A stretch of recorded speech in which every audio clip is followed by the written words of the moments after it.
Welcome to Reels on the Rocks, the show where your host Whiskey and Sweet Tea discuss film from the unpretentious perspective. Happy Cinema-Ween everyone! We're celebrating spooky season this year with horror anthologies. Today we're discussing 1982's Creepshow. Don't forget to like, subscribe, hit that notification bell, and as always, please be advised that spoilers are ahead.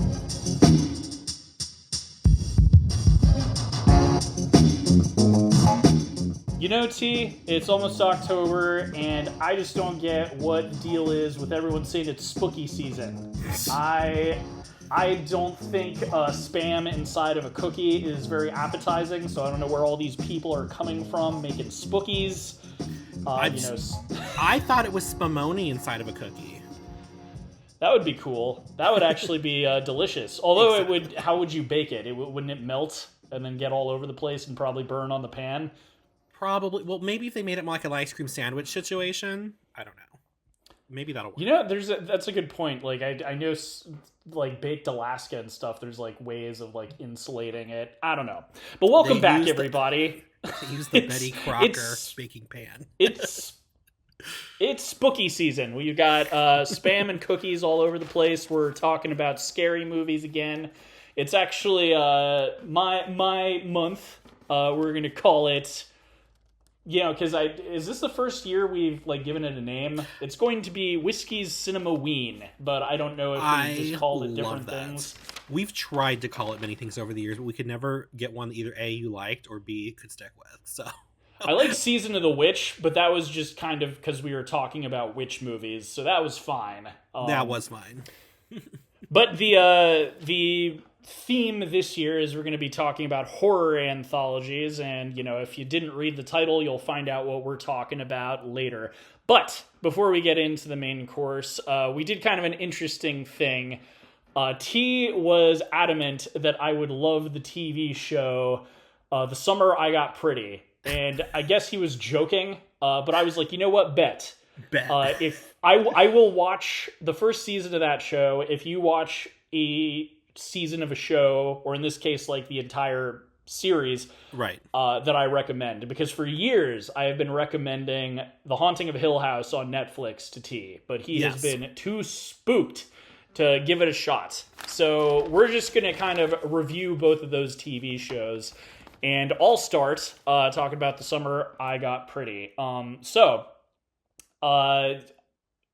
Well, so you asked me to watch.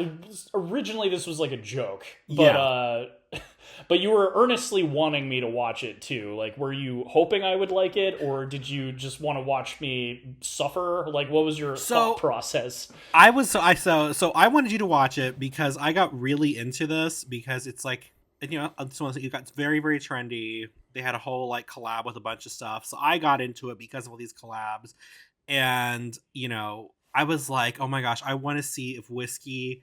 at first it was kind of like, I want to see if he can manage. Can he manage to make it through this?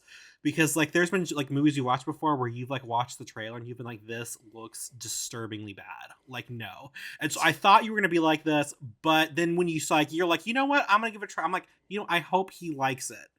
Because it's kind of cool to just be on, you know, the original run of a, I guess, phenomenon. When it's happening. So I was kind of hoping, at first I was kind of like a joke, but then I was like, I really hope you like it and that you enjoy it also. Because it's, I don't know, it's something cool. It sounds lame. It's something cool we can share. You know, the summer I turned pretty. Yeah.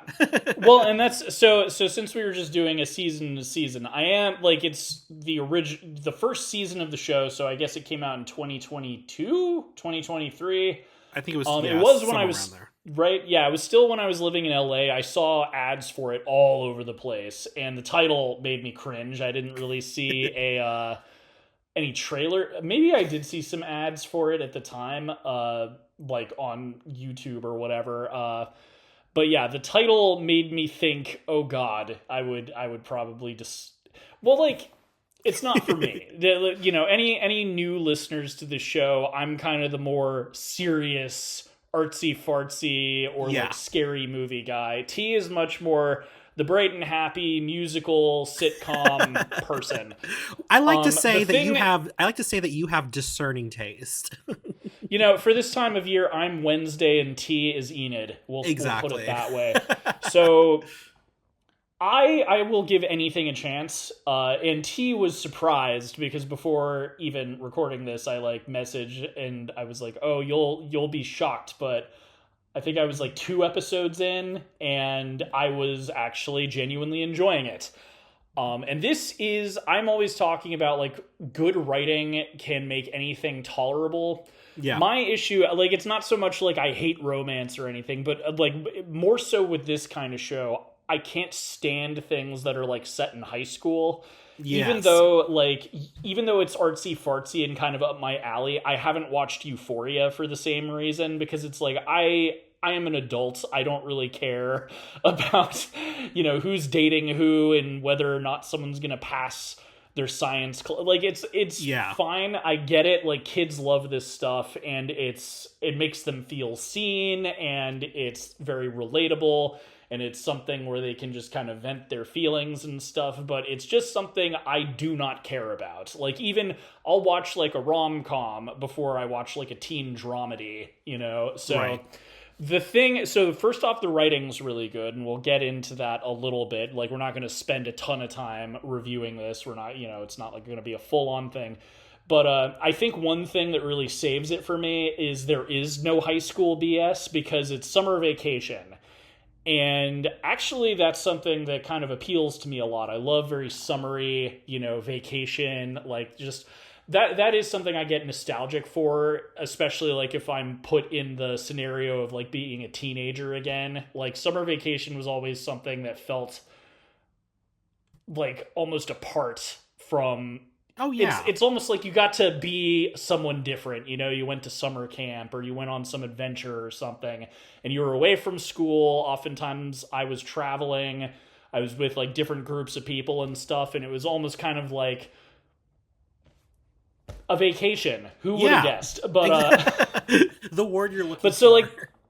So the setup essentially for the show, if you're not a teen girl who somehow listens to our podcast, it's basically this girl, she has always gone to this, it takes place in Massachusetts. It's basically, I forget if the town has a name, but it might as well be Cape Cod. She goes to this wealthy family's summer house, and they spend the summer there, and the moms and dads are friends, and she's grown up with these boys, and she's always been, the youngest out of all of them, and she's always been kind of the awkward girl, but now they are all flowering and coming of age. 2 of the boys are, one is about to start college, one is about to apply, I guess 2, because the 2... Mm-hmm. Her brother and the younger of the 2 rich boys are the same age. Yeah. So they're about to be in college. And then she's 15, 16? Yeah, she's 15. I remember because there's the creepy guy hitting on her in the first episode, and her brother's she's 15, you perv. So the title is the meaning of the show. So, and this is, you see this a lot on Wattpad stories and fan fictions and stuff, but it's part of teen girls' psychology is having this kind of selection of cute guys that are all, fawning over her. Right. The which again does not appeal to me, but I get it. And it's just kind of funny how ubiquitous it is, and how you even see it when teen girls are writing their own stories. It's always ooh, who am I going to end up with? And obviously, you sickos, her brother is not in the running for that. He has his own little romance, and I actually liked that quite a bit. Yeah, he does. But basically, so that's the setup. Who's she going to get with? Is it going to be the moody older brother? Is it going to be the sporty golden retriever younger brother? Is it going to be the guy that she's kind of dating from the town? I forgot if he was there on vacation as well, or if he lived there.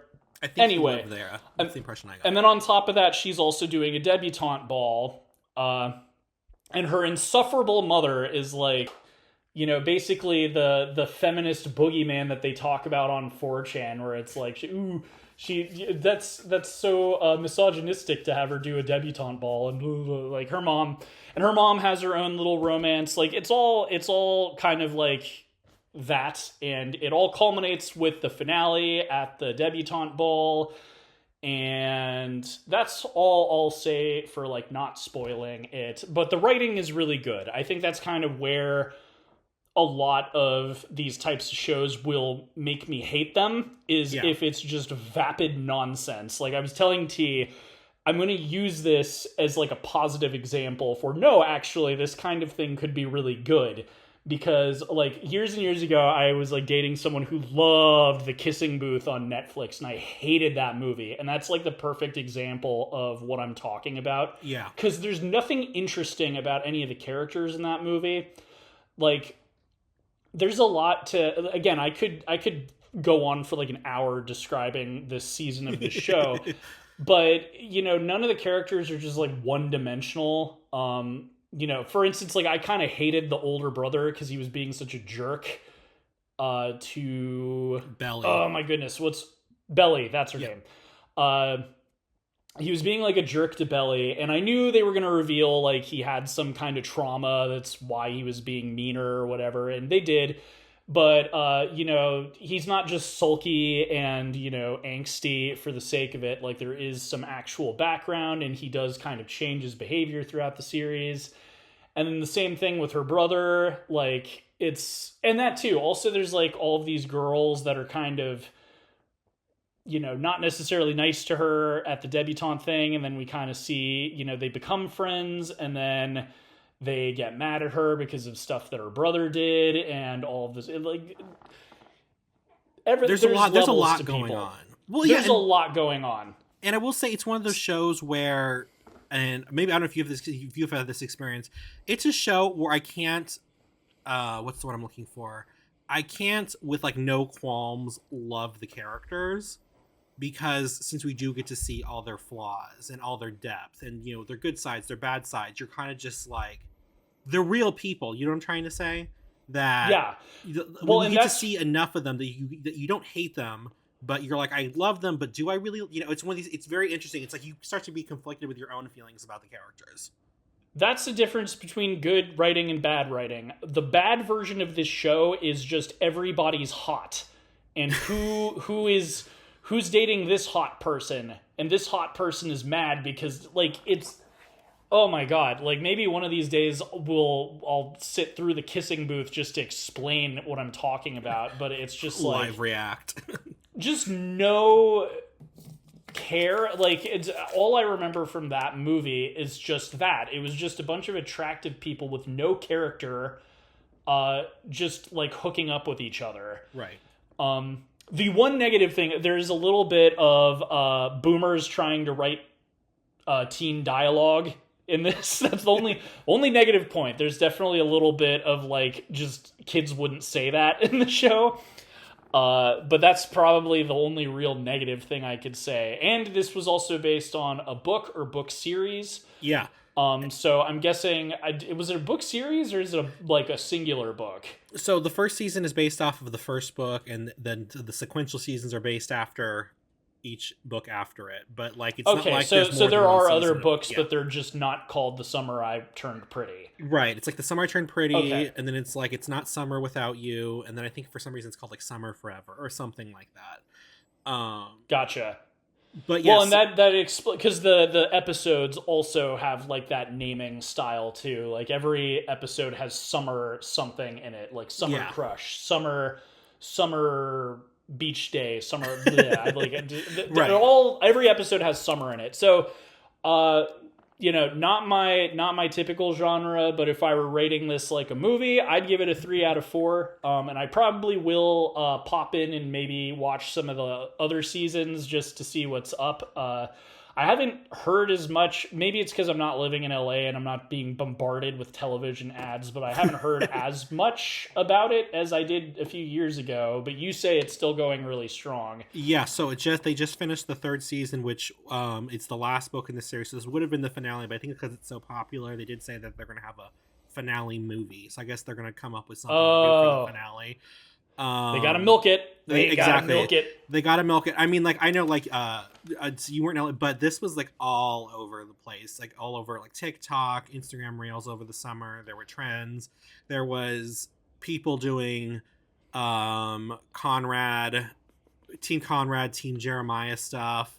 My favorite one is when they had the Chiefs as they were coming into work or whatever. The Kansas City Chief, they're like pick each, and a lot of them were like, I have no idea what's going on, but some of them knew, and they were like, oh, I'm picking this person because X, Y, and Z. It's like the funniest thing ever. I didn't send it to you because it did have some spoilers in it, but this is the trouble with me preparing a month ago. So older one is Conrad, and what's his younger brother again? Jeremiah, Team Jeremiah. Whiskey is officially Team Jeremiah. We got some effortless, representation in there because Jeremiah's bi, but like, yes, that was something I thought was. That's kind of one of the reasons I like him, is he's just such a shameless slut.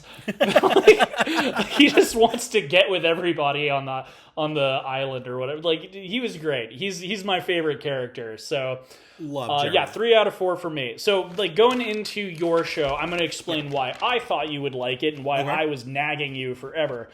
So it is horror, but it's got kind of a... So this is Mike Flanagan. We have not had the privilege of talking about him on the podcast yet, but he is one of the only things keeping Netflix afloat. Not really, but like...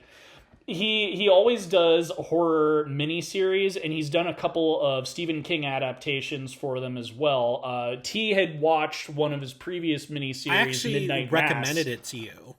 Yes, and you recommended correctly, because it might be my second favorite. I would have to rewatch. And there was one that I haven't seen. The Haunting of Bly Manor. Bly Manor's okay. I think Bly Manor you might even like more than it's iffy. Bly Manor is more of a romance, so it would appeal to you in that way. It's also less scary than this one. So you might like that one better. I remember when that one came out, there was kind of a backlash because people were like, what is this? Why isn't it scary? And I stuck with it, and I thought it got good. The other thing that's kind of neat about this is that, Midnight Mass, not so much, but at least Hill House and Bly Manor are based on classic horror novels. So this is based on The Haunting, and then The Haunting of Bly Manor is based on the book The Turning of the Screw, which was also made into films. But this is like a very creative adaptation. But the thing that sets Mike Flanagan aside from other masters of horror in this day and age is that, in my opinion, his writing is the strongest. It's like the thing that he's really the best at. He doesn't just rely on like really disturbing monsters or anything. Like, there's sort of a poeticism to the way that he writes. Like in Midnight Mass, there's a lot of monologues, which I know that was like a thing when that show came out. People were like, oh man, everyone's just monologuing all the time. But like, that was kind of the style he was going for. But I wrote down, because I loved like the very first episode of The Haunting of Hill House, there was some quotes that I loved. So like at the very beginning, it's no live organism can continue to exist solely under conditions of absolute reality. Even larks and katydids are supposed by some to dream.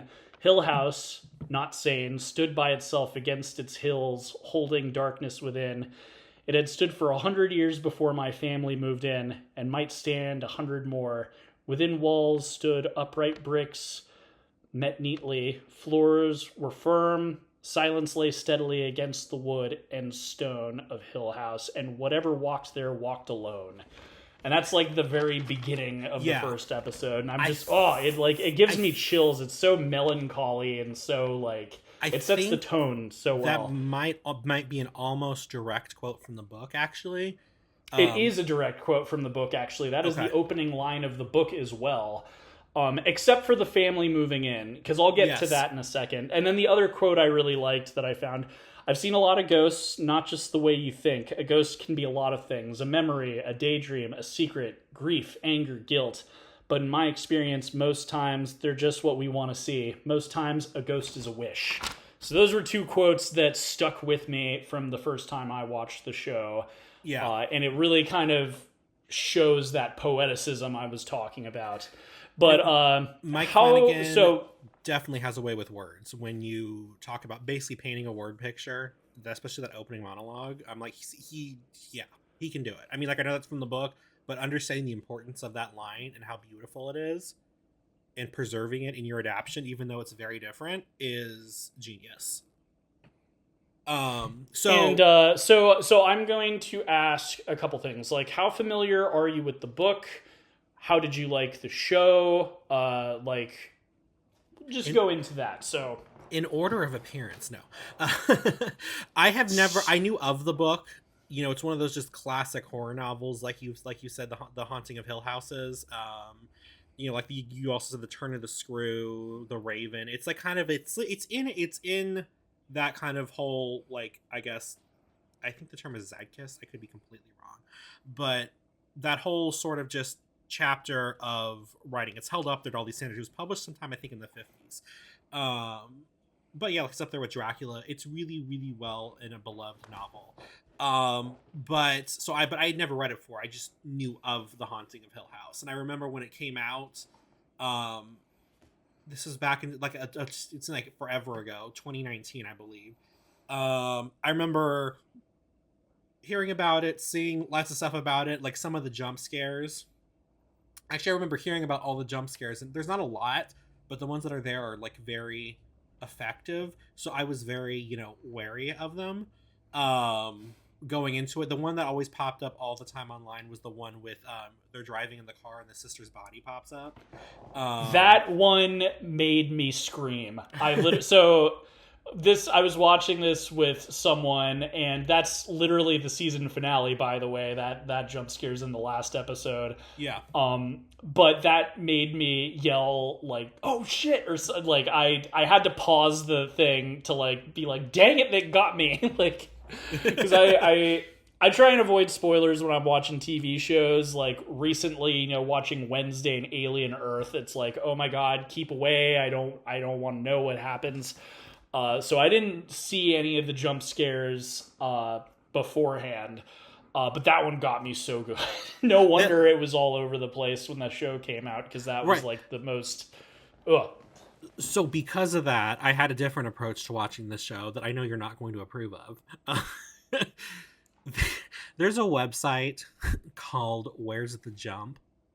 And they literally will timestamp every single jump scare and everything. So I would read ahead in the episode and I would get kind of an idea of when they are so that I could prep for them.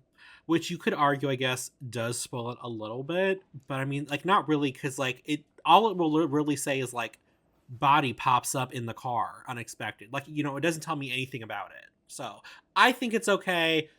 Some of my friends who are like major horror fiends were less than impressed, but I'm like, it's one thing I can't. This is one of the reasons why I avoid, because I've told you this before. I love lots of horror topics like hauntings, ghosts, all that sort of stuff. I hate jump scares so much, and some people will argue that, well, that's the essence of horror, it's scaring you. I'm like, it's surprising me. That's different. No, I feel like I've said this before. I completely agree with you. The two things that annoy me if they're excessive in horror movies are gore and jump scares. Because on their own, neither of those things are scary. Like, I'd much rather like be scared or have fun, at least. Like, the thing, what I appreciate with a good jump scare is that it's actually like set up. And not set up like in a stupid way. Like with James Wan's movies, like The Conjuring and all those, there's kind of, they're telegraphed. It's always like the camera goes away from the person, and then when it comes back, there's something behind them.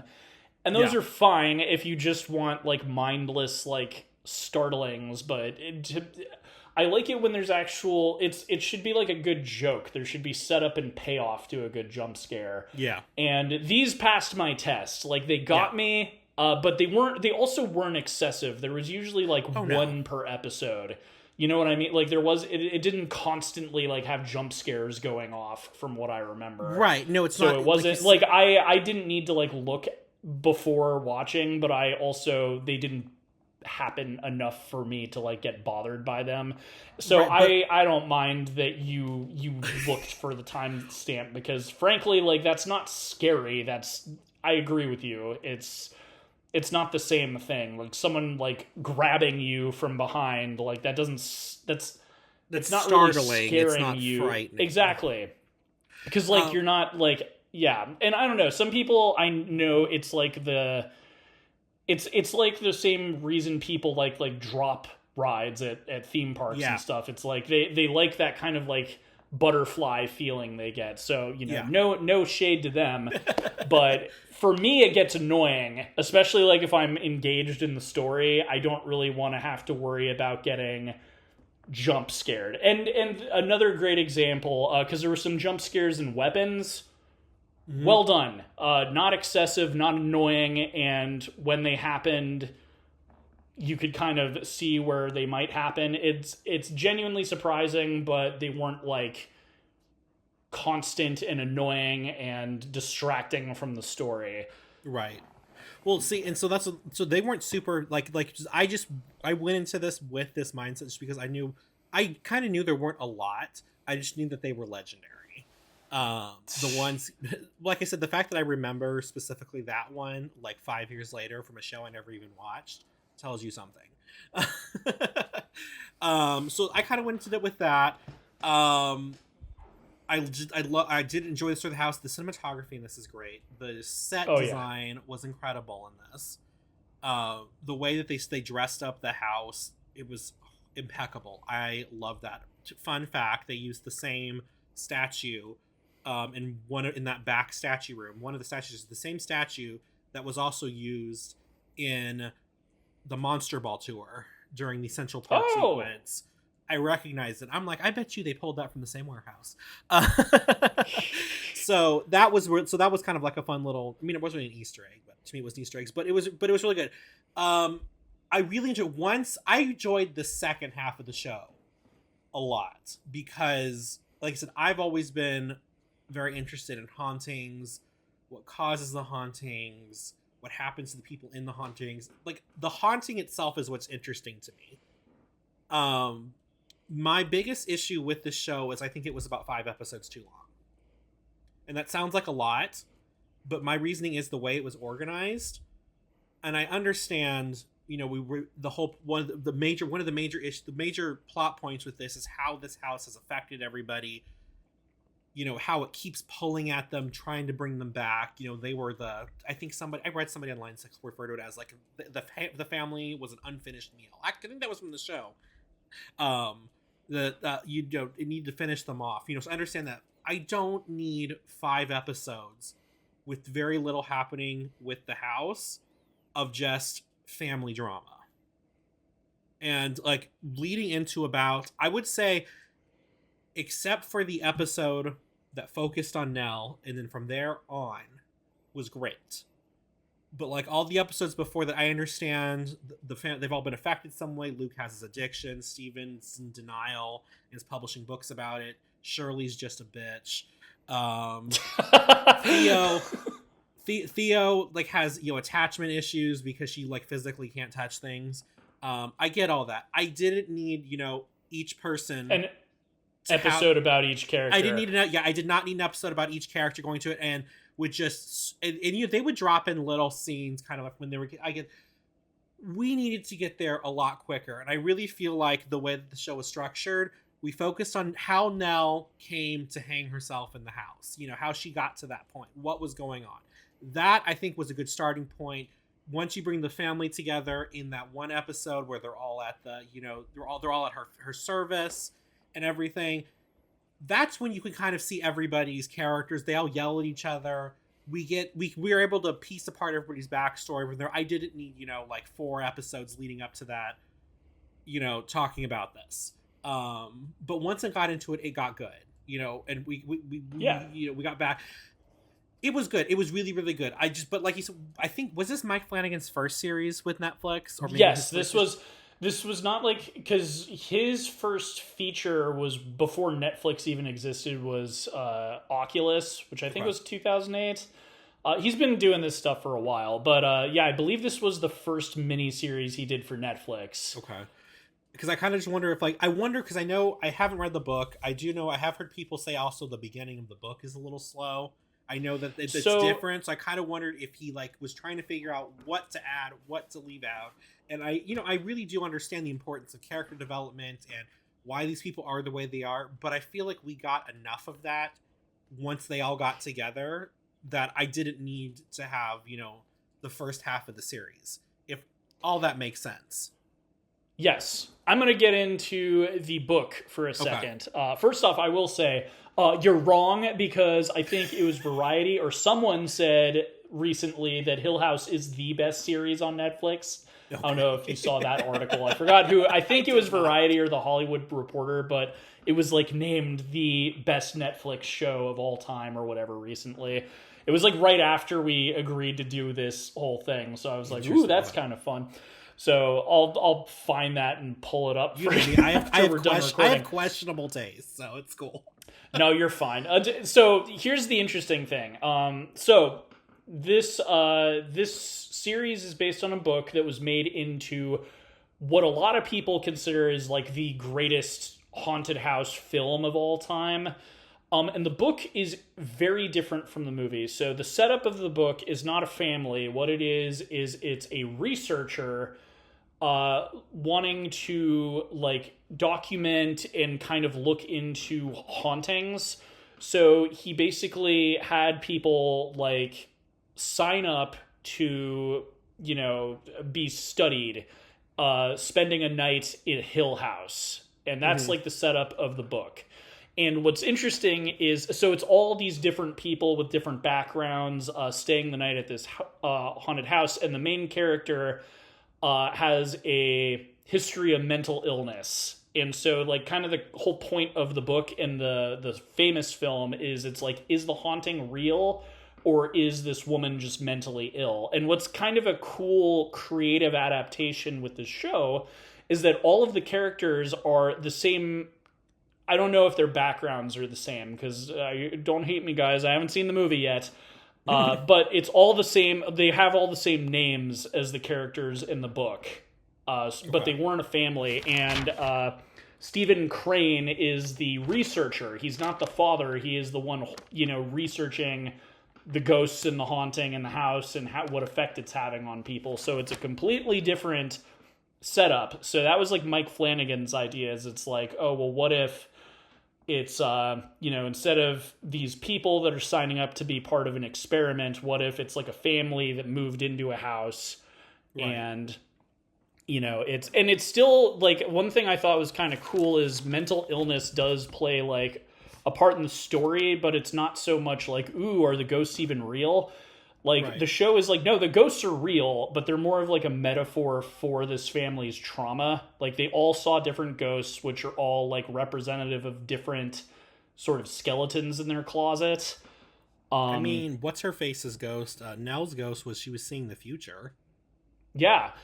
So like that second quote that I had where it's like a ghost is a wish or, it's guilt, anger, grief. Like I felt like that it wasn't, I don't think the very beginning of the show where that quote came from, but I felt like that kind of spelled out like the ghosts are real, but they're also like meant to be representative of something else like going on. And I thought that was really smart. Like ghost stories can go either way. Cause like for me, ghosts have never, they were scary when I was a kid, but like, when you get older and it's kind of like, oh, they're like dead people who have unfinished business, or maybe they don't know they're dead and they're not as scary because they're not necessarily a threat, they're just doing their own thing and they just, they're not aware that they're ghosts. So like the way that you write ghosts in a ghost movie can make them scary or you can make them sad or, there's lots of good ghost movies out there. Like The Others is a favorite of mine. Mm-hmm. So, I thought this was like a really interesting kind of take on ghosts because like they are a threat. They will kill you. But also it's kind of like, I don't know, there's like something poetic about the way the ghosts are in this show as well. But anyway, without further ado, let's get into the meat of this episode. We're talking about Creepshow. And what are you drinking, T? So this is really fun. I was looking for cocktails to drink, and I found this Facebook post from something called the Parkway Theater. I guess they did a screening of this film back in 2019, and they were like, this is our custom cocktail for it. And they had the ingredients in there, so I made it. It's called the Father's Day Carrot Cake. Yes. It's bourbon, frangelico, which is kind of like almondy. Oh no, it's not almondy. It's hazelnut liqueur, fresh carrot juice, and spiced simple syrup, and lemon. Nice. So I was like, I need to. That actually sounds very like pumpkin spicy almost, kind of. It's like perfect for for spicy season. I mean, not spicy, spooky season. Spicy spooky season. Do you have a plate of spookies as well? God.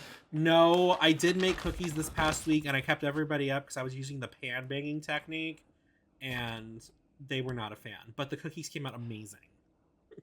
I almost was going to eat a slice of cake with this for the same segment of the movie, but I decided against it. Although my drink is from Father's Day as well, not as fancy as yours, but what is her Aunt Bedelia in Father's Day? Famously, while she's yelling at her father's grave, she's drinking a bottle of Jim Beam.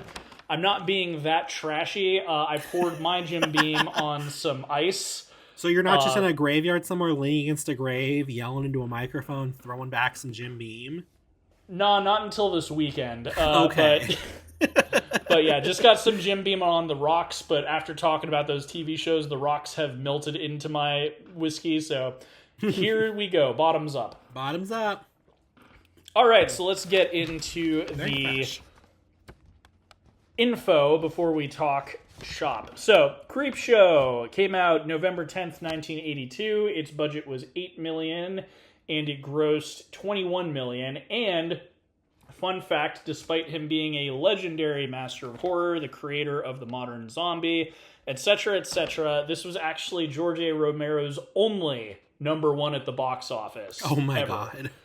So that's kind of sad, but it's one of his best movies in my opinion. So it's George A. Romero teaming up with writer Stephen King. Mm-hmm. I also just Tom Savini is doing the special effects. We mentioned him a while ago back when we were reviewing Friday the 13th because he famously did the effects for that. And every so often, I think I even mentioned this back in that review, but Tom Savini acts every once in a while. He's not an actor, he's a special effects guy, but sometimes was he in this? Cameos. He was one of the garbage men at the very end of the movie. He's the guy with the mustache. Okay. That's Tom Savini. He did all the effects for the movie. Composer is John Harrison, and I looked him up because this is like, it's a very simple musical composition, but it's been used in other horror movies and stuff. Yeah, it sounded familiar to me. So in a bunch of the fake trailers in the Grindhouse movies, it's using the score from this movie for like some of those fake trailers. But what's crazy is, like, I think it's a pretty solid, again, it's not super fancy or anything, but it's like a good musical score. Yeah. The dude never did anything else. Like, I went on IMDb, it's like he worked in like various other departments, but he never did music. So that was weird. Like, he ended up doing like a pretty memorable piece of music for this movie, but he never really did anything else. And then the cinematographer is Michael Gornick, and he got to direct Creepshow 2, which sucked, and we'll probably talk about that a little bit just for the sake of it sucking. Animation, because this movie's got a had some animation cartoon opening. Yeah, so it's Rick Catazzone. I don't know if I'm pronouncing that correctly, but it's interesting.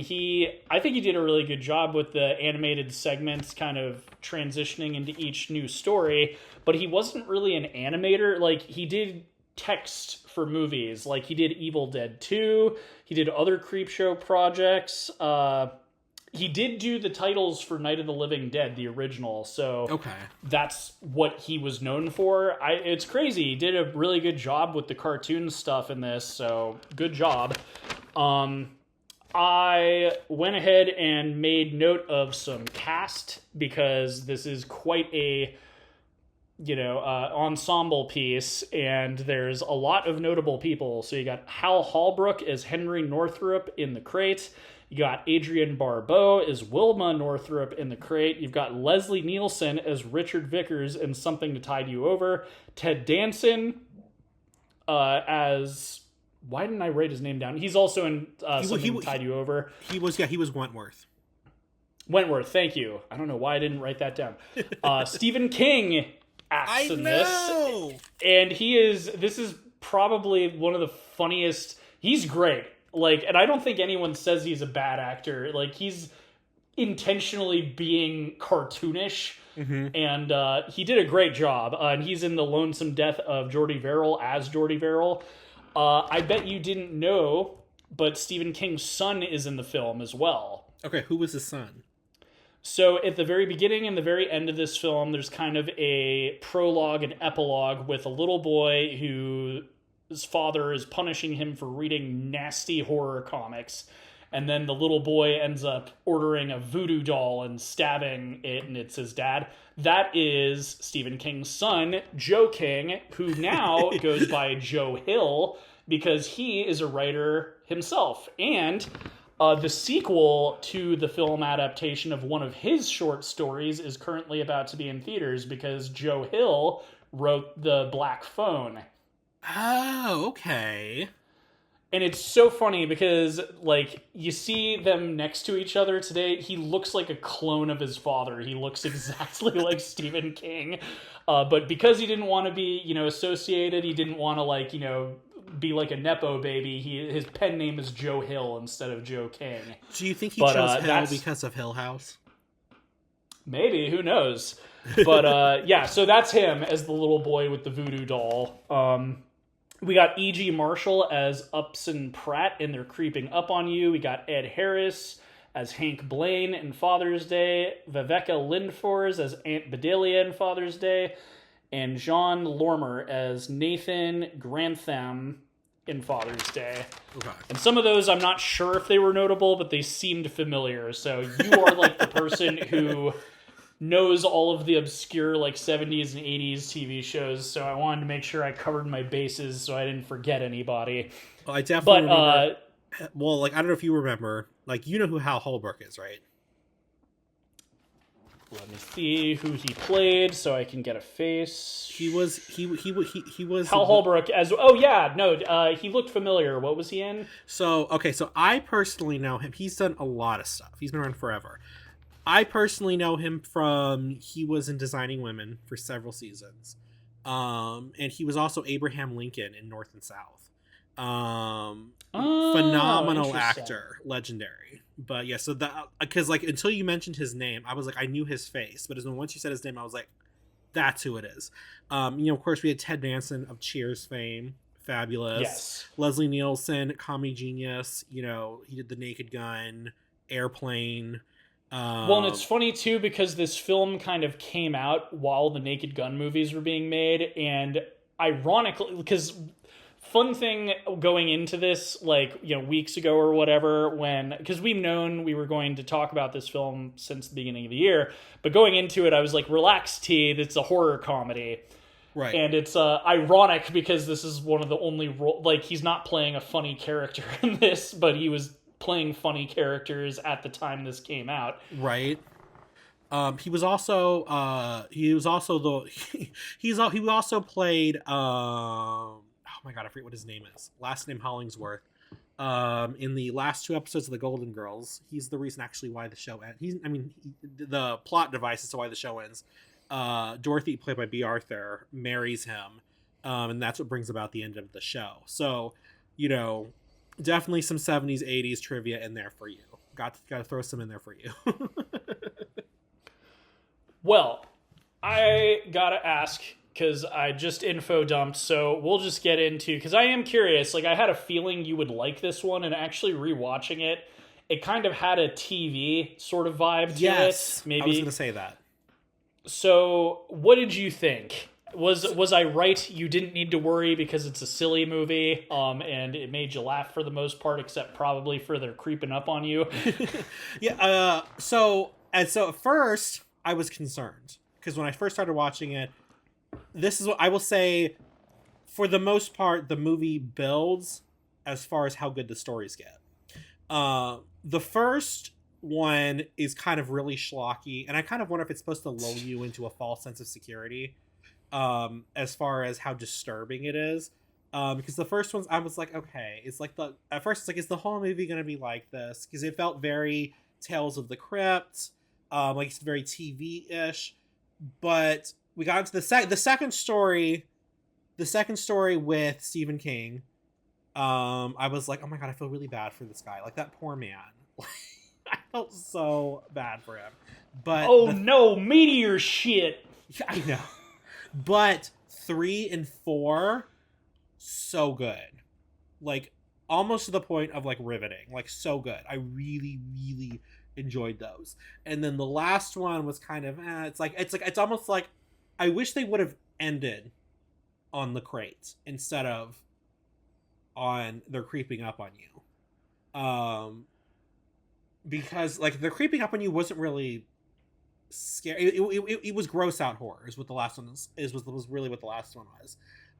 Yeah, and it wasn't. I feel like it's the only one that's like genuinely like, because I get what you mean. Like it's more gross than scary, but depending on who you talk to, that's I know true. there's like some people that it's like they will have like they'll start scratching their body because like the bugs and everything are too much for them to handle. It's the one that I would.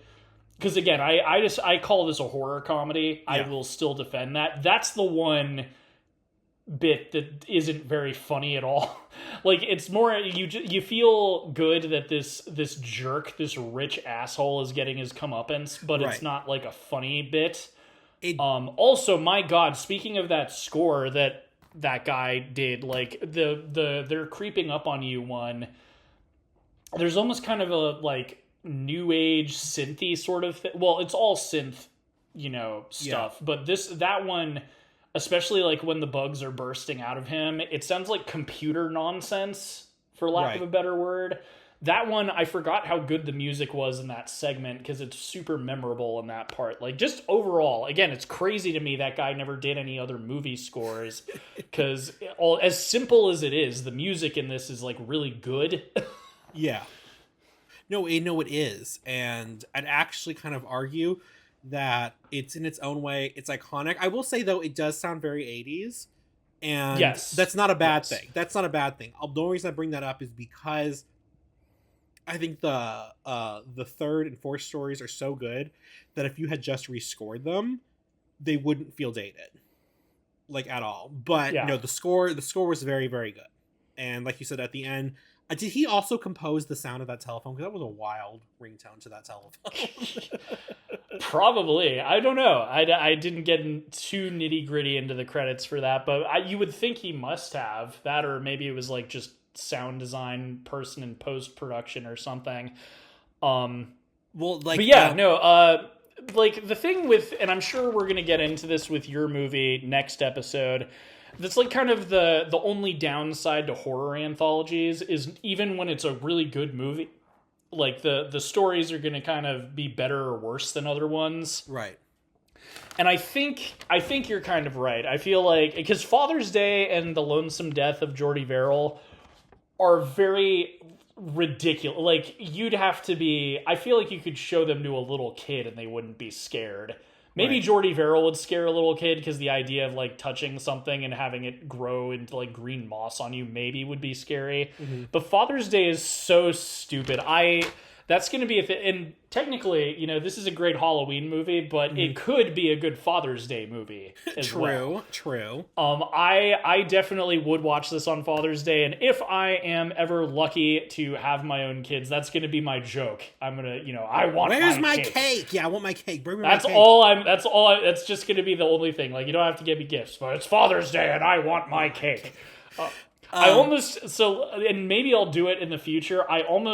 Mainly it's like I ran out of time, but last year, I think it was last year. It might have been 2 years ago. No, it had to have been last year. My copy of Creepshow, I got,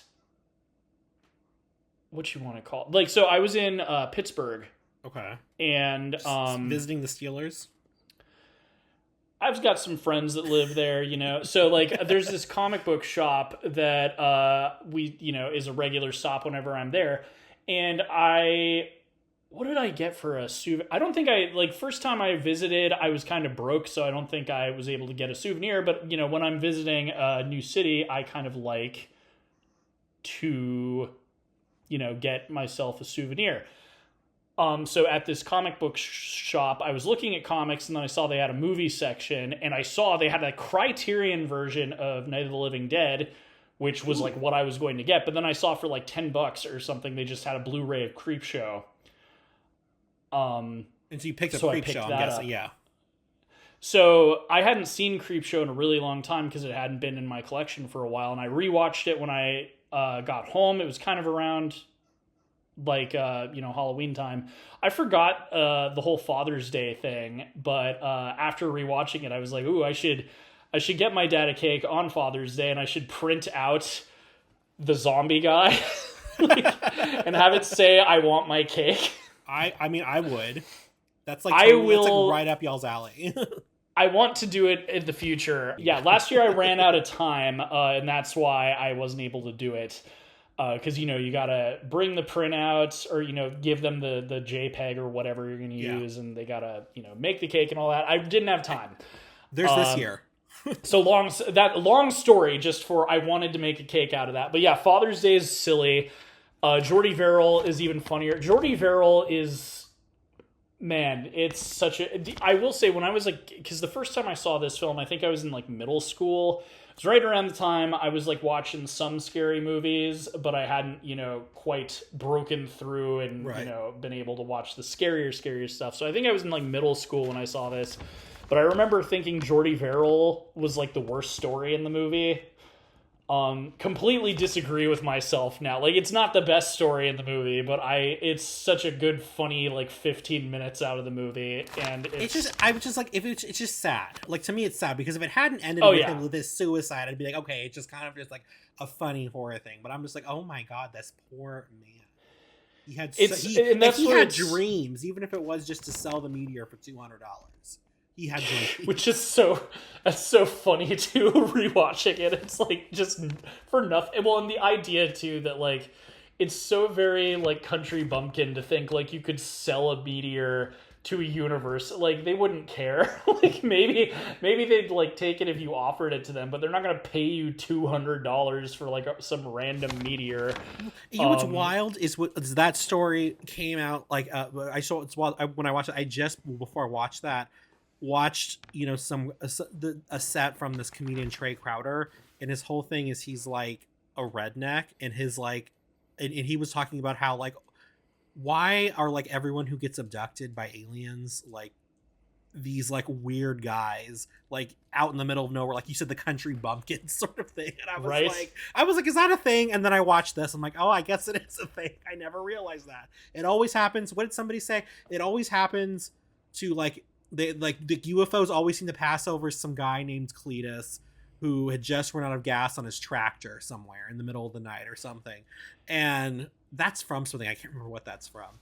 But yeah, but no, it was you know, I think the part that was scariest about it is the fact that at the end it's like, well, it's still going. Like, where is this thing going to end at? And I thought at some point like all these stories were going to intersect when we got that final shot of like the street signs or the city signs. I was like, it was just gonna be like one of those things where all the stories intersect, because I still didn't know what to expect. But I will argue that I think I brought this up earlier, that the reason why I feel like the first two stories, to me, they're the shortest and the weakest stories, is because I feel like you need that juxtaposition for stories 3 and 4 to be actually disturbing. Yes. I also, it kind of, the stories, the placement kind of almost remind me of like a sandwich, right? Like, you've got Father's Day and Jordy Verrill, which are very silly, but it's kind of like the bread and like the, you know, tomatoes and lettuce or whatever. And then the real meat are those two middle stories. Yeah. And then, you know, They're Creeping Up on You is another really short one. I think it's like 10, 15 minutes, but you know, it's mostly gross out. It's just for that money shot of all the roaches bursting through him. Yeah. But and I think that's where like I would defend the placement of that one, because it is a short story and it's like, it's not super deep or anything. It's, ooh, this rich guy's an asshole and he's afraid of bugs. Yeah. Well, bugs are gonna eat him alive. So like the placement is I think it's good because the best stories are right in the middle where you could get really bored. Right. Like you want the best stuff to be like right in, what would be act 2 if it was like a traditional story. But the framing, like, so they didn't intersect, but there is a framing device. Like, so the opening of this is, father finds out his son has been reading these junk horror comics that he hates. And so then he throws the comic in the trash. And so the framing device for what these stories, what is connecting them, is they are all from that comic. Yeah. And that's kind of what this is referencing too, because like you mentioned Tales from the Crypt. Tales from the Crypt was originally an EC comic book. Like it was one of the things that they published. And I loved those as a kid. It's frankly, it's sad that EC went under, because it would be cool to see what they would be up to nowadays if they had survived, like DC and Marvel. Well, I guess Marvel wasn't even around when EC was around, but so like, and we'll get into this with your pick later, but there's all sorts of horror anthologies. There is the Tales from the Crypt movie. There's the Tales from the Dark Side.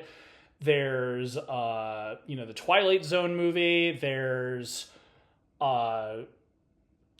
Black Sabbath was a horror anthology. Like pretty much like there needs to be something connecting the tissue with these. And with this one, it's like the idea that they're all stories that this kid was reading in the comic book. Right. And I don't know if you caught this, I loved the attention to detail, because the wind will flip the pages so that we get to like the next one. But I don't know if you noticed one of the times. Yeah, I remember seeing the order form missing. Yup. And I love how that comes back at the end. It's, well, and that too, again, with the guy who did the cartoons apparently didn't do cartoons normally, but that's such a great attention to detail too, because like if you're not paying attention, you might not notice it, but like it's just like, ooh, I wonder where that's going to come in later, and then you find out at the end, like he ordered the voodoo doll, and he's got the voodoo doll. So yeah, the fact they don't come together, it could have been cool if they did, but at least like it's not like mindless, like we all know, like, okay, like it's all from, and I actually loved also whenever a segment would end, they'd have like, it written in the comics, like the drawings and stuff of like the last few frames of the story we just watched, like just that attention to detail. But, yeah, so you liked Something to Tide You Over and The Crate the Best. And I think they're worth talking about. Something to Tide You Over. Well, actually, this, I think it was the Ramones, but some rock band actually used this film for one of their music videos. And I think it was the Ramones, but it also might have been like a metal band. It might have been like Municipal Waste or something. But they did like a parody of a bunch of these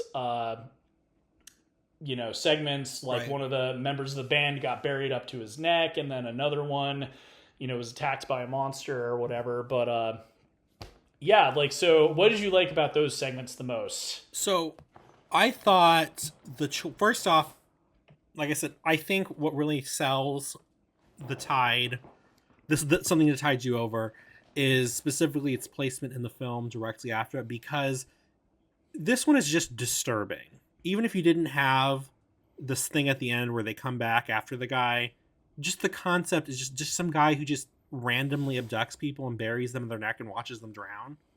That's just disturbing. And I also thought what really also was really successful about this is the pairing of both Leslie Nielsen and Ted Danson in that one. Both widely known at the time for comedy roles.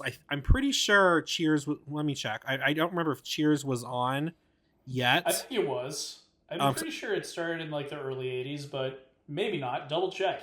So I'm double checking. So this started, come on, tell me when you started. Okay, well, it started in 1982. So I don't know if he got this role before that's the same year. But it's just the same year this movie came out. That's crazy. At least definitely with Leslie Nielsen, like even if audiences weren't super familiar, I don't know how big Ted Danson was yet at the time. He got huge with Cheers. But with Leslie Nielsen, at least, doing these comedy, he plays this like psychotic guy very well. And I Oh do yeah. think the fact that when you think of him, you think of slapsticky, kind of clueless guy. He even says something that sounds. He even kind of almost makes a reference to, I think it was the Airplane movies, when he says "Don't call me something" instead of "Don't call me Shirley." You know, "Don't call me something," which I'm pretty sure was a reference. But Well, and I will say also, like you said, he randomly abducts people. I guess It's because Ted Danson is sleeping with his wife. okay. I missed what the reason was at the beginning. Yeah, that's why he was, recording his wife also drowning, because it's like, no, I caught you in the. Well, and that too. Like, it's easy to miss also, like when you're jumping from story to story. Well, But also, like when he was talking to Ted Danson, he's got his foot in the door, and then he says something, and then it cuts to Ted Danson saying, "So you found out." God, okay, so that was the reason. I mean, That's the reason. I would argue though that's why this one's happening. But when you at the end of it, he like goes back and like he's like looking for tapes to watch, and I thought the implication was that he's like a killer, and this is like the thing that he does. That this is his execution style, because he does go and like start looking for these other like look like home labeled tapes in his case. So that's what I assumed was he was also just in general a serial killer. Right? But he was so good in this performance, and I do think the fact they really kind of this one I won't argue. The only thing that I guess is kind of funny or maybe hokey about this is when they appear at the end, but for the most part the prolonged shots of them like just essentially being waterboarded by the waves, super disturbing but so effective, really good. And then the idea of just hold your breath, whatever, so good. And those are the two main things I think that really make this one. Is it's not gruesome, but it's brutal, and yeah, it's very like The Pit and the Pendulum, right? Yeah. Where just that creeping dread of like one of those waves is not going to recede as much as the last one, and then you're watching it's your such other an people drown too. Yeah, exactly. Well, and that too. Yeah, he had the live recording of his mistress, the killer's wife, and the woman he's having an affair with.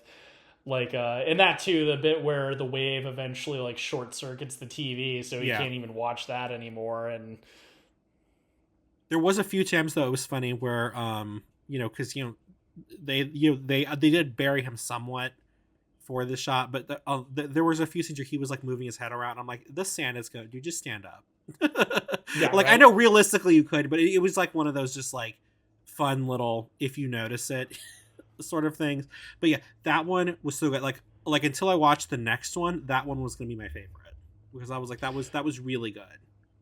So one of the actors that I didn't write down, and this is just a fun fact, other people have talked about it, but I might as well throw it in here. So the woman playing Leslie Nielsen's wife, who's being waterboarded, so she didn't really act very much. She was in like maybe like 2 other projects. But she's a director now, and she does like documentaries, and like she was being interviewed by someone. It might have been at like a horror convention or something. But apparently part of the reason she directs now was the making of this film. She was talking about how, they're shooting the scene with her, getting battered with the waves. And she was like remarking on how it's like, oh, it was really pretty grueling. It wasn't, no one abused her or anything, but she was watching George A. Romero sitting there in the chair all comfortable. And she's like, oh man, I'd really rather be over there. So that's like that's how she got into directing, and she does like documentaries and stuff. And I think she's active in like the horror community. Like I think she does like the making of kind of thing. I'd have to look more into her. She needs to do a short film based on her experience making this movie and call it The Summer I Drowned. Honestly, she could make a pretty funny like short film about it, where it's or like maybe even like it's based on her experience, but it's like it's just this like actress in like a horror movie, and they keep asking her to do all these like really horrible things, like, and then they just cut her out of the movie. They're like, like, you know, there's like the wave thing, and then maybe it's like, oh, you gotta like wade we're gonna through dump a bunch live of live crabs insects. on you. Yeah, it's just like, you know, it's a short film, so it's like just all these segments of like her just doing these really gross or grueling things. And then, you know, it's the premiere of the movie and they finally get to see it, and it's just, you know, she's in it for like 10 seconds. It's like a, you know, like a shot, and then she like, does have a short, yeah. but she has a memorable role though. She does, and she does a good job too, you know. And to be fair, Ted Danson had to go through the same BS when it was his turn, so there's that.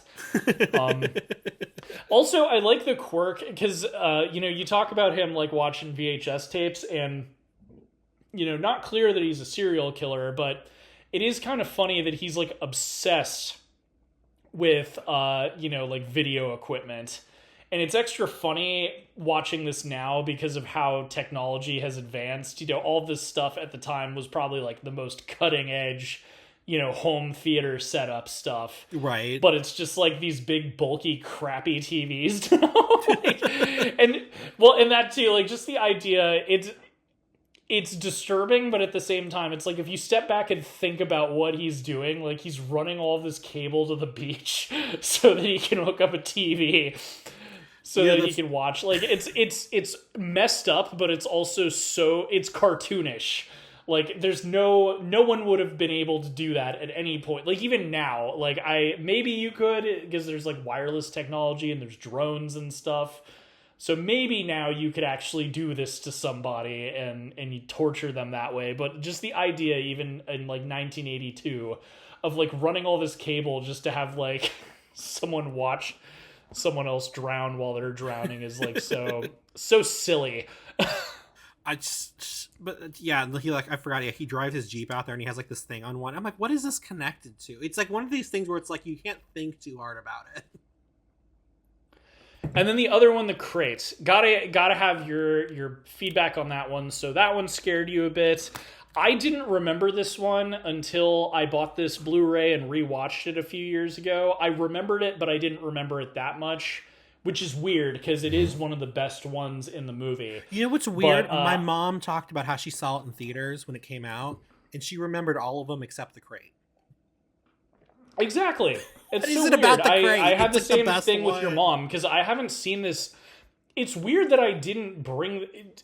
It's funny, I've always brought like my favorite DVDs with me when I was like going to college, and well, maybe not college. I think I was just streaming back then. But it's weird that this was not considered like one of my comfort movies. Like I watched this a decent amount when I was like a teenager and like a middle schooler, but I feel like the amount of times I watched this was like under 10. So it had been a while.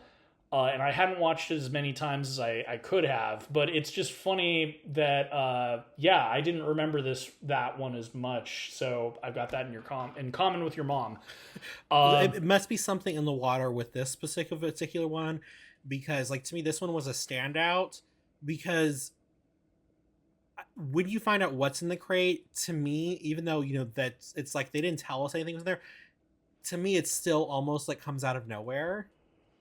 It's like everything I was expecting to be in the crate, I was maybe expecting cursed objects. I never thought creature in the crate. And so the reveal of it being in here and the prolonged getting everything open, like so good. I love that. But I also really love the performance of, and I forget what his character's name is. But not Hal Holbrook's character, the other professor. He plays her because he is actually like genuinely terrified and horrified. Especially when he brings up, and it's that guy really sells it. But no, the crate one, you know, it's kind of like I guess I kind of knew from the beginning. This girl is so irritating. Like we're gonna do something with her, you know. Adrienne Barbeau, she's so good as like this obnoxious woman. Part of the reason I was shocked I didn't remember this one, maybe I didn't find it, like maybe it's because I was a kid at the time, the daydream he has where she's just like yelling at him and he just pulls out a gun and shoots her and everyone starts clapping. Like, we all hated I her. was rolling in laughter rewatching that. And then he snaps back to reality. But just like the idea, like everyone's clapping because they all hated her so much. You know what was funny about that scene? When I first saw that scene, it immediately occurred to me, oh, this is probably like, a fantasy situation. But at first I was like, it kind of was a little bit extended with the clapping. Like, it went on a little bit longer than you normally see from like a quick fantasy thought like that. And so I was like, oh, that's the thing in this one, because they were all from like this universe, and like maybe they're just like a cult. Like, I don't know. This is their thing. They kill people, at their parties. And then with the fantasy, but so I did kind of like that they did sort of play with what this one was going to end up being about. And maybe because it starts off with the guy finding the crate, and you're just like, I don't know, maybe that's where they put the bodies. But the way that it was set up, it did kind of like toy with your expectations as to what the actual horror was going to be. I don't know if you got that vibe the first time you saw it. It's such a simple explanation that it's just like a beast that you wouldn't expect it because it's such a basic thing. Well, and also like it's been down there since it sounds like the 1800s. Yeah. So how would something survive down there, and that's kind of what's spooky about the monster, that it seems to just be able to, like, no one tries to kill it because they never, and you would think someone would bring a gun or something, but right. No one tries to kill it, but just the fact that it can live that long is really kind of scary. Well, and also the fact that you said it lived that long and it was at least not eating that whole time. So it tells you like this thing's basically indestructible, which is why when he throws it into the thing, he's like, oh, it's drowned. I'm like, did it really drown? Because I feel like that's not going to be a thing for it. It's a cool creature design. Tom Savini outdid himself. This was apparently like the first time he ever did like an animatronic. So, he did a good job with that. I do like the character design. We only really ever see its face and its paw, so we never get like the full idea of what it looks like. So I do feel like and then we get to see some of it. We still get that sort of toy with how big is it really? What does it actually look like? I mean, we know it has a paw, we know it has a face, but so I do like they kept most of that secret, because I feel like if they had revealed the whole thing, it wouldn't be as scary and it would be kind of more like hokey. Yes, especially with like creatures like this, it's always best to just quick flashes, don't show too much. And kind of, I will say, this is one that makes me laugh for some reason, and I think a lot of it's like the abruptness of the creature like showing up. It's supposed to probably be like a jump scare, but it always happens so suddenly that it just makes me laugh. Especially because it's always like, how did you not see it right there? Do you know what I mean? It's like they'll just be like by the crate and it's like, oh, where did it go? Oh no, there it is. I don't know. There's something about it that just makes me laugh. There was thing like with this with this creature that made it scary to me. Like I said, the fact they kept its full details hidden, the fact that it essentially wants to live in this box, because you would think after being let it would like wander. It doesn't. It stays in this box. Why does it stay in this box? What is it about this box that it enjoys or needs? At most, when the grad student goes down, I guess he's kind of like, I guess he's out of the box, he's in that little shadow. But the fact that he just on his own, I keep saying I don't know what the creature is, this creature thing is, just retreats back into its box. I'm just like, there's so much going on with why does it do that, what is its feeding habits, what is its hunting style, that there's so many, it has so many unanswered questions to it. But it answers enough that I'm not left unsatisfied. But it leaves enough unanswered that it leaves it scary. Because I feel like that's something that when movies, like horror movies, try to do, like, ooh, the ambiguous, whatever, I feel like a lot of times they leave so much unanswered that it's unsatisfying. But this one was able to toe that line between leaving a lot of it unanswered, but answering just enough to where you're not like, well, what happened, Yeah. And I also, like you mentioning the grad student, that was another thing that kind of cracked, because it doesn't last very long, but there is sort of a bit where the grad student thinks that the professor murdered the guy. Yeah. Because he just walks in, he sees blood everywhere. I mean, and that kind of cracks me up a little bit. I mean, I wouldn't have followed him after that, but no. it's so over the top. Also, like the level of violence that the monster has when it's like killing people also is it's so. Speaking of the grad student, that's like probably the outside of like the bugs in the final segment, it's probably the most gruesome part of the whole movie is when it like takes a bite out of his face. Yeah, I actually did look away for that part. I looked away for that so part because I was like, okay. At first, I thought it was just gonna leave. I'm like, oh, maybe it doesn't feed. It's just it feels threatening. Yeah, I'm trying to figure out what this thing is while I'm watching this because at first he just kind of like scratches his face and then retreats, but then he comes back and bites his face. I'm like, oh, okay, he's gonna eat the person. Okay, so. I don't that whole story plays with you a lot, and I really really like. That's one of the things I think makes that story work so well. Is you as an audience are playing. Well, and it gets so like dark too because so like the setup essentially right is that the other professor who is literature or something like so the professor who found the crate is in zoology, so he studies animals, and his best friend who he plays chess with has just this awful wife. Like she's just loud, she's obnoxious, she curses, she's an embarrassment at college parties. Well, she belittles him. She belittles him. She's like, oh, you don't make money, you don't know how to do college you politics. Need me, that's basically that's her thing. She's saying all the time. So then the zoology professor finds this crate with this horrible monster in it. And he tells his friend about it, and his friend's immediate reaction is, this thing could eat my wife. I could get away with having her eaten by this thing, and we just, it'd go away. And it almost doesn't work out, because he clearly is, like, trying to do it, and then the monster's not there. And then, dang it, I should have written that down. There's such a good quote by her. It was even listed on IMDb where it's like, you're a real farmhouse exhibit. You got brains like shit. You got, she has this amazing teardown of her husband. Just one of the funniest quotes of the whole movie.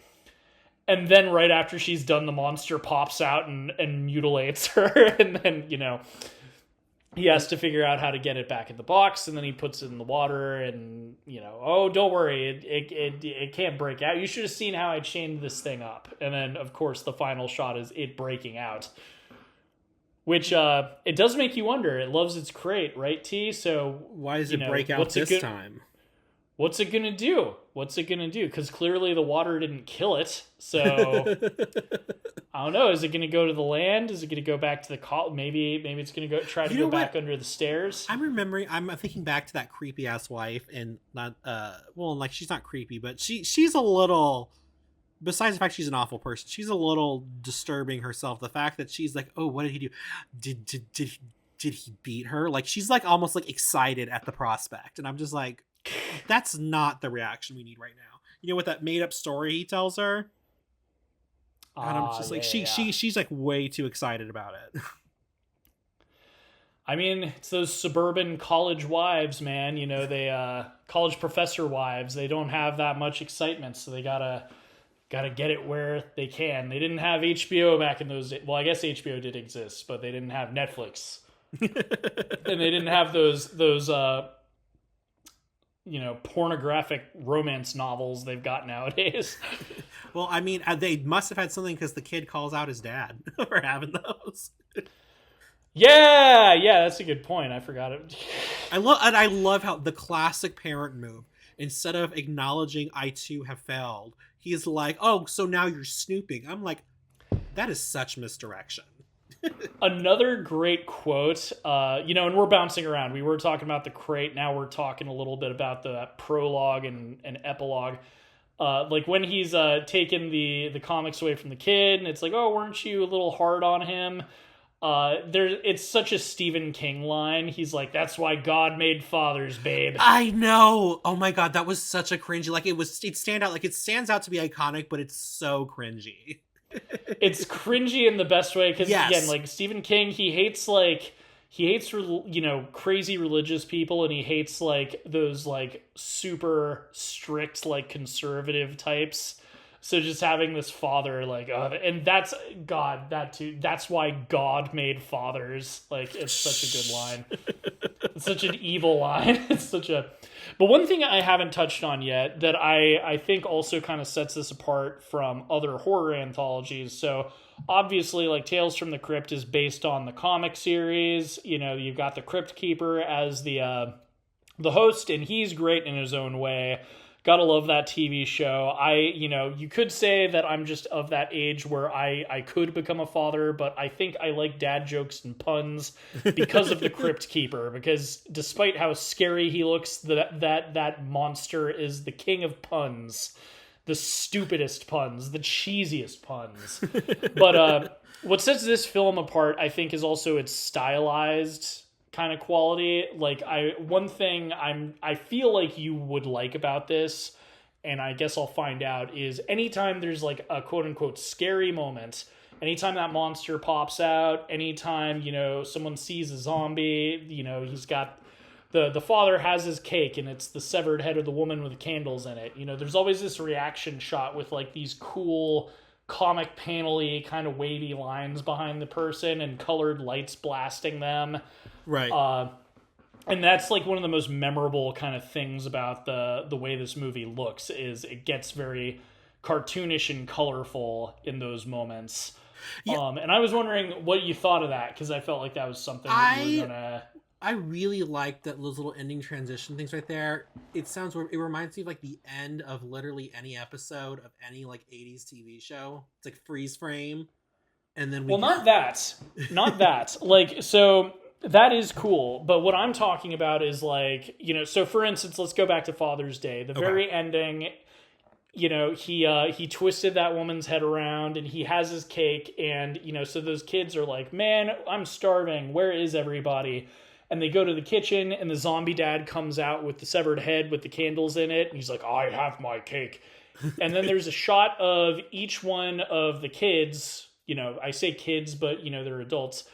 And there's like red and blue light on them and they're horrified and screaming, and there's like kind of like patterns in the background or sides of the frame. And that happens in all of the segments. Like anytime something quote unquote scary happens, there's like kind of this exaggerated screaming kind of thing. So it sounds like maybe you don't even know what I'm talking about. So when you said that, I remember that happening. I just kind of thought it was a way to sort of ease back into the kind of the comic book. Yes. So that the comic book transition wasn't as jarring. But it didn't always happen right before a comic book transition was the thing. That one happens right before the transition. But let's go to something to tie you over. Oh, that's right. I'm thinking now. Because it happens when. I'm sorry. I'm thinking of the crate when she gets attacked. When she gets attacked, she has one, a blaster with like red and blue lights and stuff. But it happens like. Pretty much anytime someone gets attacked by the monster, usually there's the reaction from the professor, and oh my god, scary, and there'll be like some crazy cartoony kind of background and colored light. I saw all those and I remember them. I don't think I thought too much about them. I guess like if I were to think about them now, it is a way to sort of like create sort of in the moment that sort of scared shot panel look from like a comic, with it being a comic book thing. That's the only thing that I can think of. Was there like a deeper meaning behind that? No, it's just something that I feel like a lot of, and anyone listening, if you're listening on a platform that allows you to leave a comment, like YouTube Music or something, it's, at least for me, it's something that visually kind of sets this one apart. Like it makes it memorable because you remember just that exaggerated quality of the film, where it's like, oh yeah, that's right, the Creepshow, the one that's like basically like a live action cartoon where all of the zombies look silly and the monster is like overly ferocious looking, and basically like anytime someone screams, there's like blasted with colored light and there's like crazy cartoon panels surrounding them. Right. that music video I was talking about, that was like a thing that they did in the music video. They replicated that kind of style and look and everything like that. So not so much that there's deeper meaning, but it's just like one of those things that I feel like me and other people that like either grew up watching this or like remember this, I feel like those are like the images that pop into your head when you think of Creepshows, those Well, like and exaggerated kind of frames. I do feel like those frames are meant to evoke the comic book. Like to me, I feel like it's supposed to be like, especially the Yes. fact that they add like a pattern sort of behind them, as you talked about. It feels very much like the equivalent of like adding like I don't know, like a speech bubble with a pow in it or something to like really Exactly. sort of like punctuate this because like it's when I'm thinking back like specifically to my X-Files comics. It's like the frames that always stood out were always the reaction of the victim frames. There was other cool stuff looks on, but those were the ones that kind of really stuck with you. And I do feel like that was definitely sort of a way to kind of carry that over into the film and, sort of, remind you. It's almost like, it kind of reminds me, like, it's almost sort of like a way to say, don't worry, it's not real. Yeah. Yeah, it definitely kind of makes it seem more exaggerated and like again, this film, as I said before you watched the movie, I told you don't worry, it's a horror comedy. This one's silly, like it's probably not going to scare you that much. And it's stuff like that, which is why I think, like it's a pretty safe one for a lot of people. It's a safe bet. But I No, definitely it is think it's really a good. stylistic thing. But I do. This movie has a lot that really works with it, and it's the stylizing. I love the animations between the two scenes. I kind of like the fact that the comic book has its own like sort of journey itself. Like it was in the trash can, then it's on the street, then it's on a grate. Then it blows over into somebody's yard. That was kind of fun. Um, And then it gets saved because the it, garbage men find it and they're like, "Oh, I used to love these things when I was a kid." yeah. And then So they're reading the story and it gets saved from the trash because the garbage men take it up to the front of the truck with them. and I also love that he just like they drive off while he's still holding the lid. He's like he remembers he has the lid. He just like throws it behind him. Like okay. Who Like, cares? yeah, exactly. No, but there's so much about this movie that's very solid and that's very intentional. Like I said, I feel like even though like I argue the first two, not necessarily the worst, the weakest stories, are intentional to make the third and fourth stories that much more horrifying. Because I do feel like that the juxtaposition is necessary. I feel like if we'd started off with something at the level of the crate or with the tide, I feel like we would tire of it quickly. And this kind of keeps it's basically the movie's I mean, I guess it's the plot structure. The movie is definitely very obviously a bell curve with Yeah. the build up, and then it's almost like the last one, it's not as strong. I would argue it's not as scary. It has some gross out humor, depending on what scares you. But even then, it's even like light on like the deeper questions of life. I would even argue because I think like the second one and the second one, the fact they had that whole conversation about you could have called the police, well, you didn't, that sort of stuff. And then the other one, we have people essentially contemplating their mortality as they're being drowned. I really feel like that one was kind of like a way to sort of ease the foot off the gas, so that the ending doesn't feel abrupt. So I do feel like I did really like the way that this movie is structured with its stories. It's kind of like the way that artists build an album. They place their tracks specifically to create a specific experience, which I know that's what they do in movies, but like I feel like it's almost unfair to even just say the first two are the worst or not as good, and I feel like it's because they're supposed to be. They're supposed to be fun. They're supposed to be like, the ones that are less serious. I like that metaphor, the musical album, because unlike other films, there aren't really tracks. With this, there's a bunch of short stories, so it really is kind of like, well, what order do we put them in? Same way as musical album. Exactly. I did have another thought about the final one. So like I like my sandwich metaphor where the meat is in the middle, the two best ones are in the middle. But I did have one thought about they're creeping up on you. Because it's like, well, you could have had that one be first, and maybe Father's Day would be last, Or maybe you want everyone laughing their butts off with Jordy Verrill. Or, I mean, well, that one's a little too depressing, maybe, because he does blow his brains out. I think they're creeping up on you because it would get an audience reaction. If you're going back to 1982 and you're, seeing this in the movie theater and it's likely like 90% teenagers, I imagine when those cockroaches burst out of the guy, it was probably just the shrieks of teenage girls. Yeah. You know what I mean? And definitely then probably like a final their image boyfriends to laughing. send you home with. Exactly. So like it is gross out, but I feel like it was mainly like, oh, here's one that's really short, it's really gross, but it's gonna get a reaction out of the audience. The girls are gonna be screaming, the boys are gonna be laughing at their girlfriends or screaming. It reminded me of the X-Files episode War of the Coprophages. Which is also I don't know if I've seen that one, but a cockroach-based episode.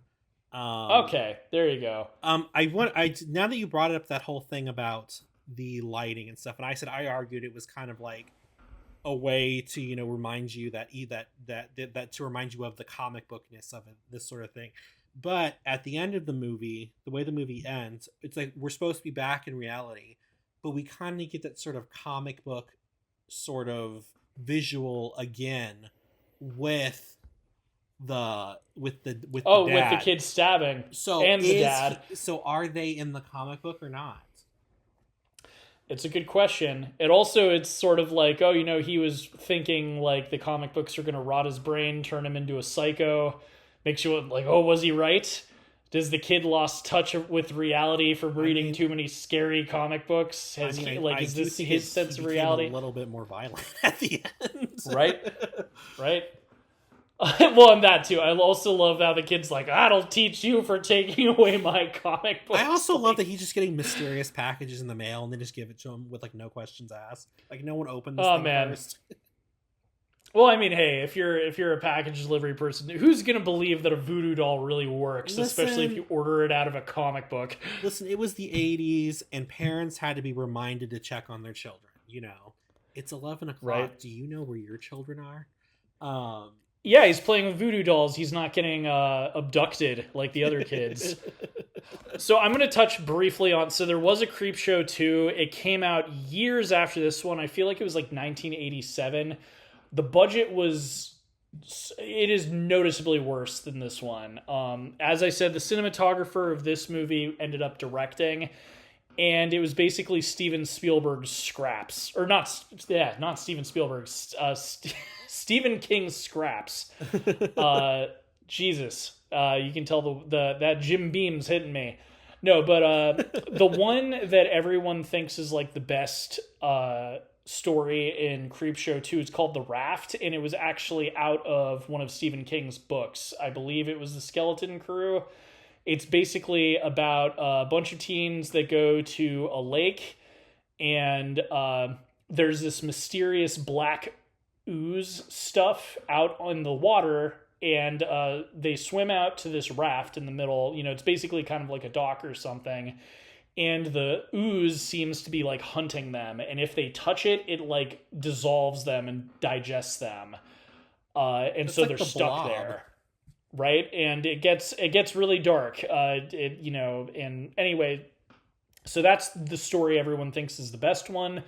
I like that one, but I remember when I saw it, it's basically like a trash bag, like out on the water. Like the effect does not look that good, in my opinion. And then the first story, it's called like Chief Woodenhead, I believe, and it's oh man, I'm blanking. They do have a big name actor in that story. It's this old man and his wife run a general store in this small town, and they get robbed by these thugs, and the wooden Indian in front of their store comes to life and kills the people that robbed and murdered them. And that's basically that story.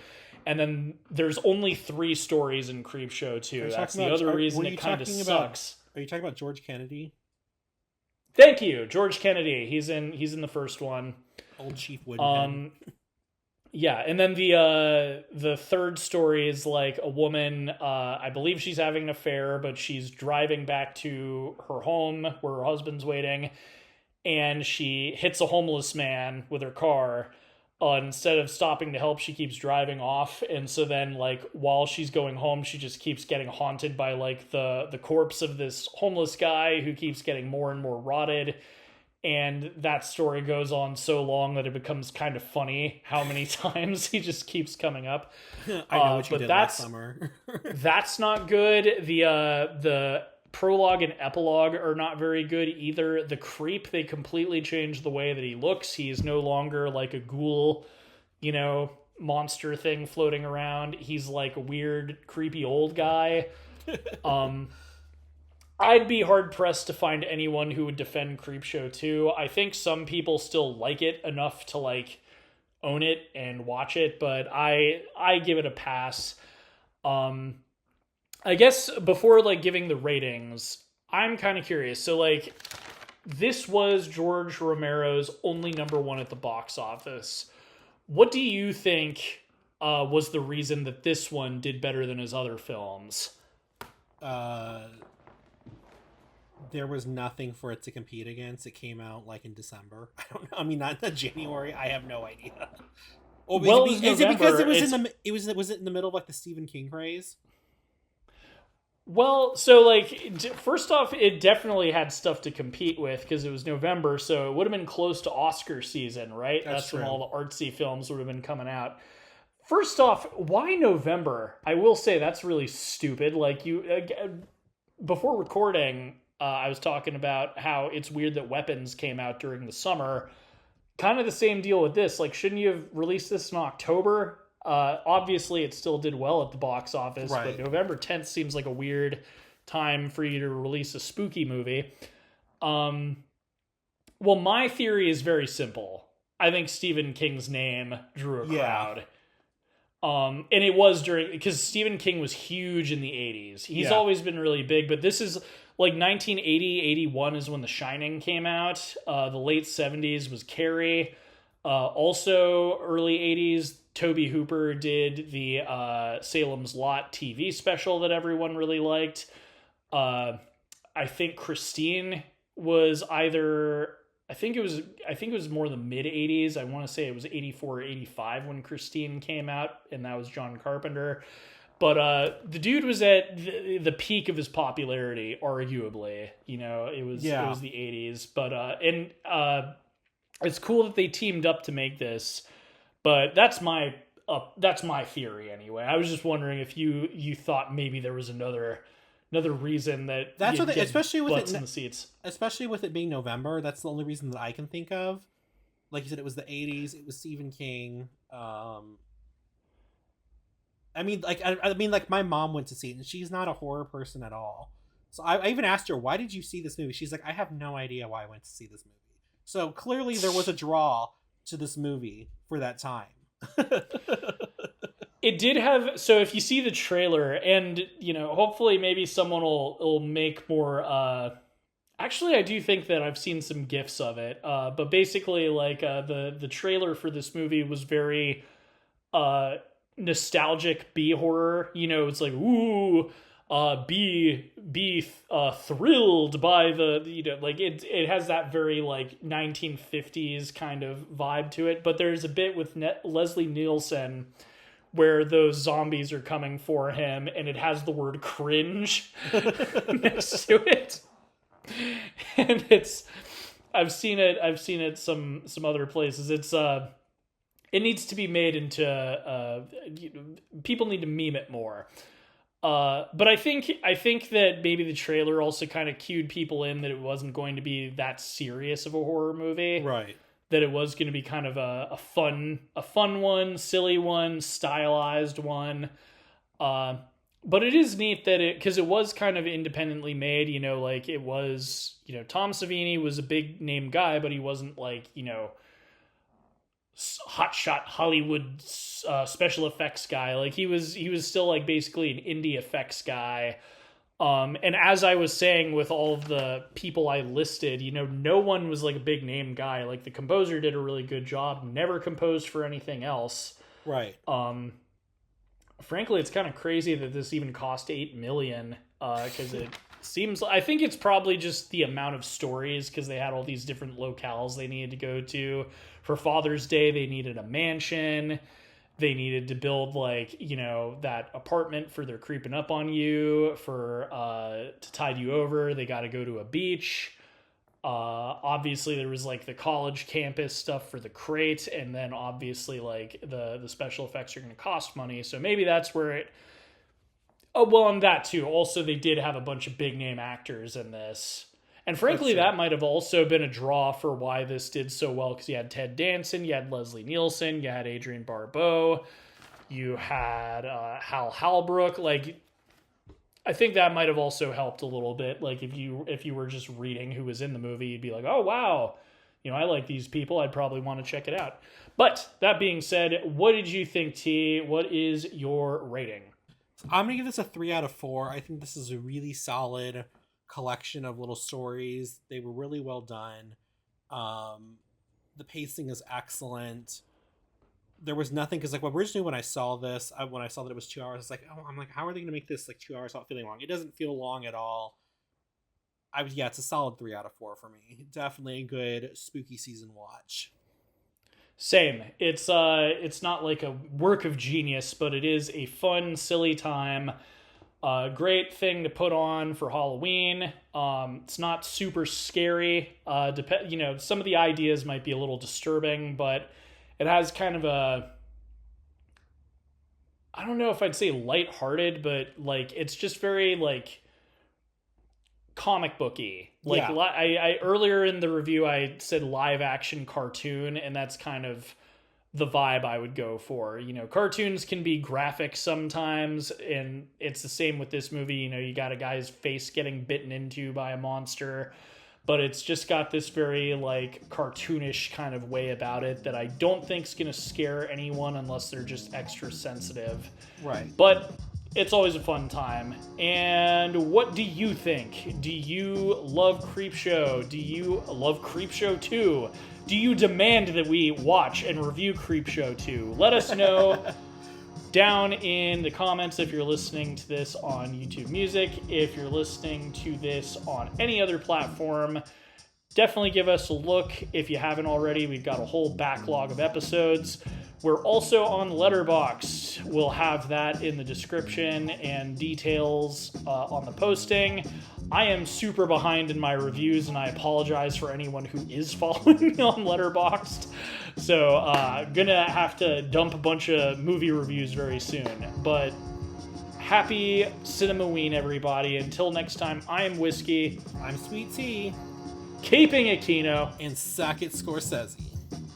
See y'all. Bye.